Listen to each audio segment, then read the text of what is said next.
Big pass வீட்டில் இருந்து eliminate செய்யப்பட்டு வெளியில் வந்த நமிதா நடிகர் கமலஹாசன் கிட்ட பேசும்போது கூட ஓவியாவை பற்றி நல்ல விதமாக ஒரு வார்த்தை கூட பேசலை. அதுக்கு மாறா ஓவியா எந்த வேலையும் செய்ய மாட்டேங்கிறா அப்படின்னு கம்ப்ளைண்ட் தான் பண்ணியிருந்தாங்க.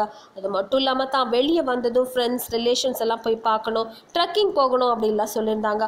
ஆனால் நமிதா வெளியே வந்து பார்த்ததும் தான் தெரிஞ்சிருக்கும் வியூவர்ஸ் மத்தியில் ஓவியாவுக்கு எந்த அளவு சப்போர்ட் கிடைச்சிட்டு வருது அப்படின்னு. மேலும் சமூக வலைதளங்களில் ஓவியாவுக்கு கிடைச்சிட்டு வர வரவேற்பை பார்த்து ஆடியே போயிருப்பாங்கன்னு தான் சொல்லணும். இந்த நிலையில் நடிகை நமிதா தன்னோட வீட்டை விட்டே வெளியில் வரத்துக்கு பயப்படுறாங்களாம்.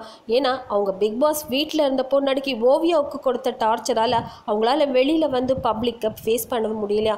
அவங்க பிக் பாஸ் வீட்டில் இருந்தப்போ நடிகை ஓவியா வேலை செய்யலை அப்படிங்கிறதுக்காக ஓவியாவுக்கு சாப்பாடு கொடுக்கக்கூடாது, அது மட்டும் இல்லாமல் எந்த அடிப்படை வசதிகளுமே ஓவியாவுக்கு கிடைக்கக்கூடாது அப்படின்னு நினைச்சவங்க தானே. அதனால இந்த பயம் கண்டிப்பாக இருக்க தான் செய்யும்.